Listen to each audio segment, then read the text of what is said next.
Woo, hey you guys. Allergy season.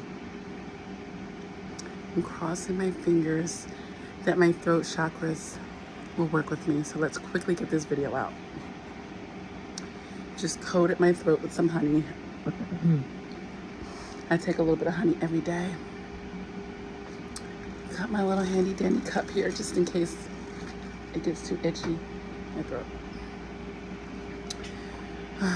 Thank you for bearing with me, but this is a very important video, okay? So this is 12 things that I had to do, you guys, in order to conquer, to overcome things like narcissistic abuse. It's already starting.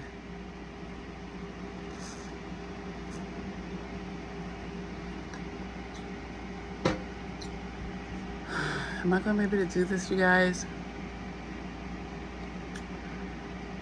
I've been sitting on it for days.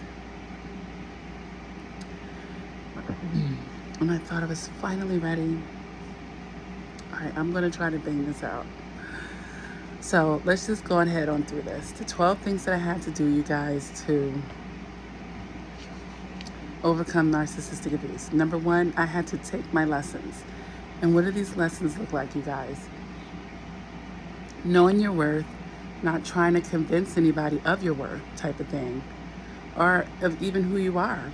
You know, I allow people to be where they are in their journey.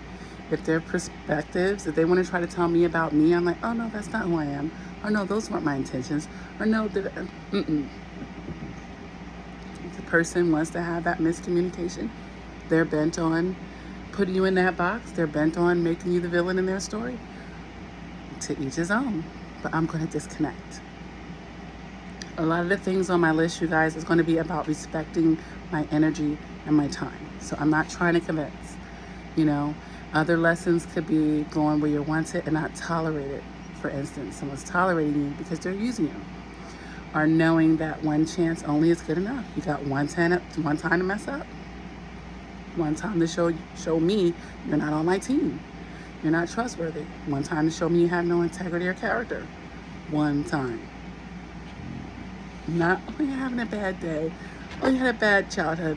Oh, their mom didn't love them, so now they can treat me any kind of way. Oh no, there's no excuses. Believe them the first time they show you.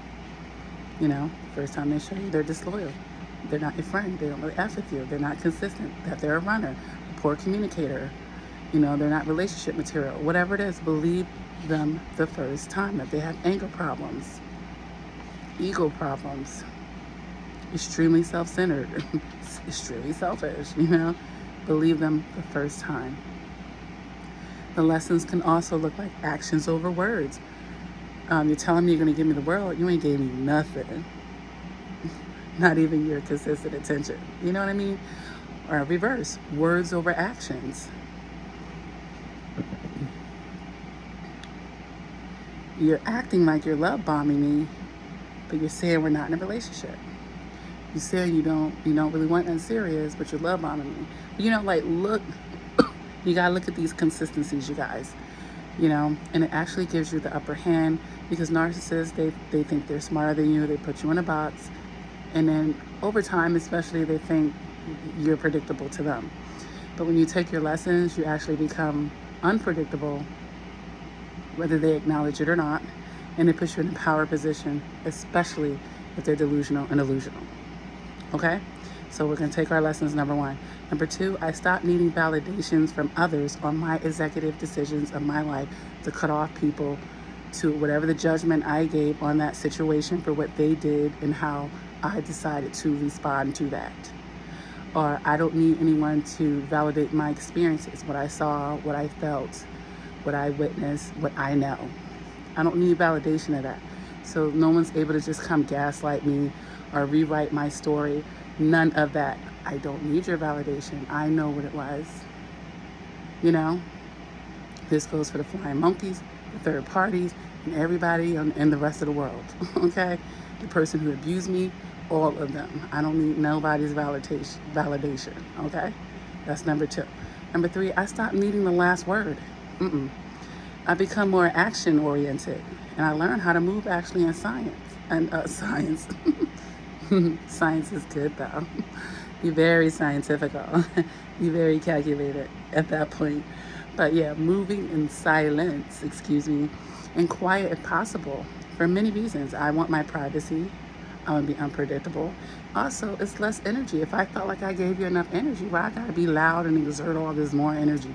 I done gave you enough of my energy at this point. Let me show you how I feel about you. Let me show you what it is at this point. Okay? Again, respecting my energy and my time. You're not worth the argument. You're not worth, you're not be worth anything to you at this point.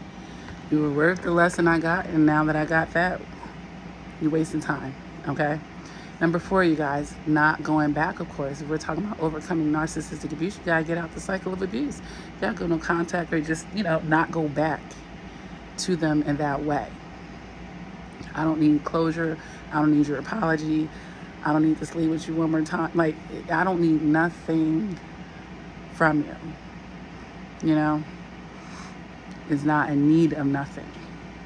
Again, respecting your time and energy.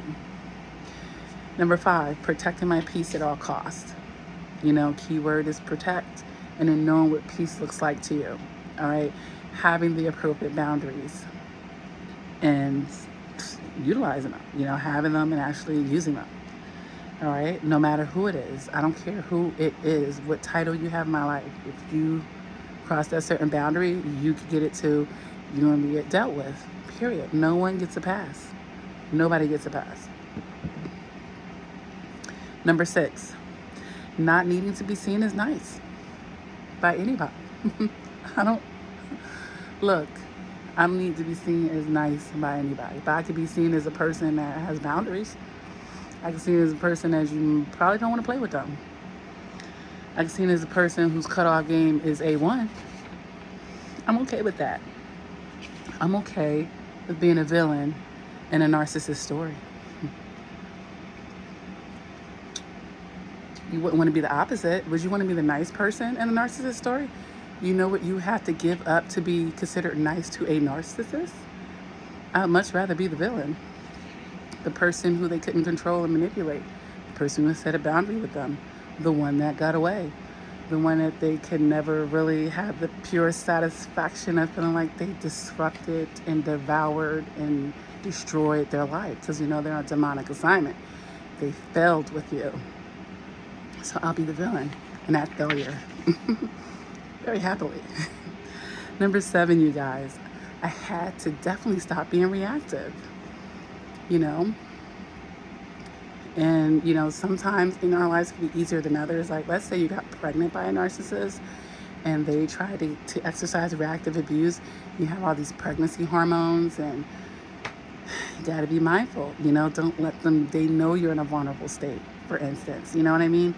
So instead of being reactive, we got to be proactive. We got to be critical thinkers. We got to be strategic. We're going to be playing chess instead of checkers. Not being reactive allows us to be able to actually premeditate, to think before we respond, to consider different angles, to consider motives and intentions, and to be intentional, period. Okay, so I stopped being reactive. And it's another form, of course, of protecting your energy and time. Gotta be strategic with people like this. Number 8, you guys, I focused on my future and not my past. All right. And this could go back to number 1 because it ties in together. Number 1, we talked about taking lessons. Often people just want to take the pain. They're too busy taking the pain from the situation that it's hard for them to get to taking a lesson. And this is how people stay unhealed, right? So the same thing about focusing on the future versus the past. They're too busy living in the past. They're too busy replaying that abuse. To be able to focus on the future. Because what I have right now is today.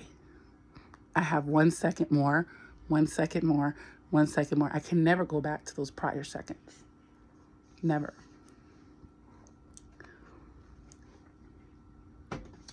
All I can do is take the lessons, like I said. I mean, you can do other things, but what you can do that's not in your detriment, okay?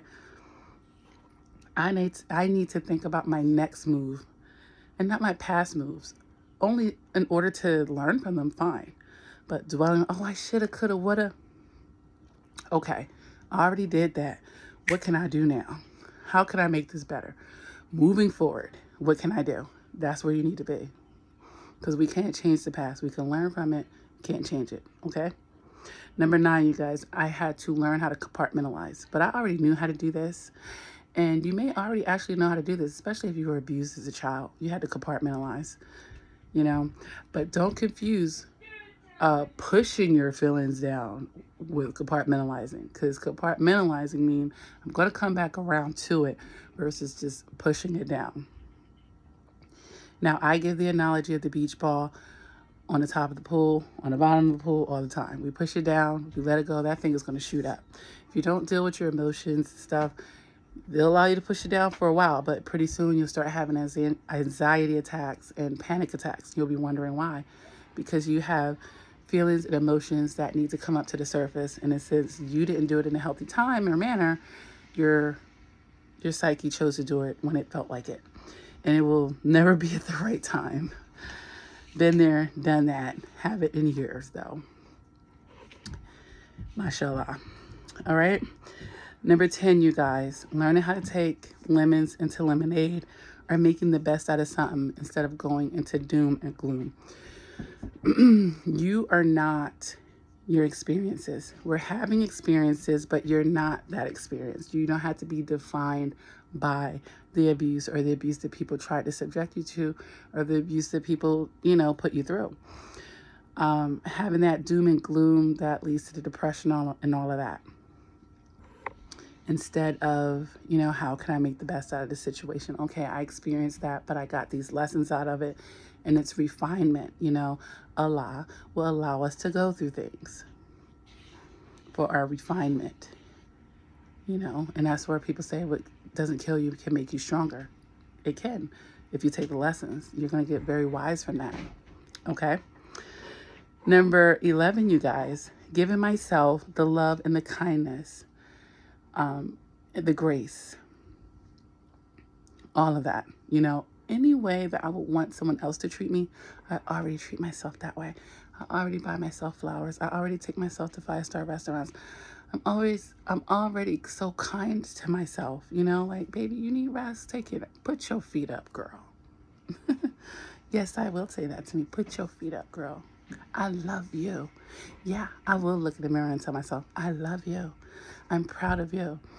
I don't expect myself to be perfect. And if I do something that's wrong, I can own up to it and apologize. If I'm not a perfect person, none of us are. So if I have an imperfect moment, I just do. I learn from it and I do better. But it's not going to be the end of my world. I'm not going to be kicking myself down, putting myself down if I make a mistake. Things happen. And I say this because we're hard on ourselves. Sometimes harder on ourselves than anybody else. You're holding ourselves to standards we don't even hold other people that we should be holding other people to. So, but yeah. I don't expect, I have a lot of grace and mercy with myself. I know I'm just down here doing the best I can. So if 20 years ago, I didn't know half the stuff I know now, and the decisions I made then were still the best that I could make at that time. Okay, I'm not going to hold that against myself. I'm not ashamed of nothing. No one can guilt me for my past or anything when I was less awoke or more ignorant or less emotionally mature or running out of my own trauma and toxicities. You know what I mean? No one can embarrass me for that. I'm down here doing better. If anything, well, if I was that, look at me now. Look at me now doing better, and I will be doing even better, man. I'm excited. I'm so excited. Things are just looking up for me. I'm serious. They're looking up. Number 12. I say this is the best one. So I'm really hoping. Let me know down in the comment section if you actually made it to the last part. If I didn't annoy you away with my sinuses and my scratchy, itchy throat. Letting Allah lead me. Yes. Doing things to your own understanding versus actually consulting with the Most High praying and waiting, meditating and waiting for that answer. Letting him reveal to me, letting him guide my steps. Do you know? Staying within the protection and the guidance of the Most High. Like, where else would you want to be, honey? A lot of times we're stepping outside of it and running off of our toxicity and our shadow sides and making the decisions that aren't for our greater good. And he still has that grace and mercy because we're his child, you know, to make sure it doesn't destroy us, but you're going to feel something now, because every cause has an effect. And you need to know, if you put your hand over the fire, you will get burned. Okay? But there's a difference between feeling the heat of it warming up and getting a 3rd-degree burn now. There's a big difference. Okay? So, you know, let's just get better at tapping into the Most High. He's right there, baby. He's right there. You accept him into your life. You ask him to guide your life. He will reveal. And it ain't going to take that long. And if it does take long, it is what it is. You know, because you have that, I have that trust and that faith in the way that I operate. And I've been this way for a while, even before I even became Muslim. The open doors are a blessing. The closed doors are a blessing. Divine timing is a real thing. Allah's timing is the only thing. Okay, so if Allah wants me to have it, he's going to give it to me. All I have to do is receive it. You know, all I have to do is receive it. Be ready for it. Nurture it when I do get it. You know, I was listening to someone talk today about, you know, people who don't value the blessings in their life and don't appreciate the good things when they have it. And the things we don't appreciate and take for granted usually ends up getting taken away from us. So don't be one of those people. Appreciate it. Appreciate whatever time Allah is giving you, whatever season he's putting you in. You need to be in that season for a reason. Figure it out, do it, enjoy it, make the best of it. If you're somewhere wishing to be married and you're still single, it's preparation time. You know, it is enjoy yourself time, because it's a lot, you know, being responsible for a spouse. You know, that's going to take some time and energy from you, and you have to put that into, if you already have, your life is pretty full and productive as mine's, you know, you're going to have to start making time for that person. You know, but it'll be a beautiful thing, especially if, of course, you know, it's the spouse that Allah is bringing to you is going to add to your life, you know, so it's not going to feel like a burden, but it is going to be a change. So, what a beautiful one. Because, you know, it is spring. Things are blooming. People are, you know, getting into their pairs, right? So, but I digress, you guys. I don't want to get into another topic, but I hope this video helps someone. And I hope that you are surrounded by love one way or another. You know, people, when they hear love, they just so one-dimensional. It has to just be about romance. No. How about your self-love? How about your love for your passion and your creativity and your gifts? You know, the love for your family and friends and pets. The love for life. The love for nature. You know, the love for ice cream. I'm PMSing. For sure. I'm beyond PMSing right now. TMI. Yeah. So you guys have a beautiful weekend, and I will see you guys in the next upload.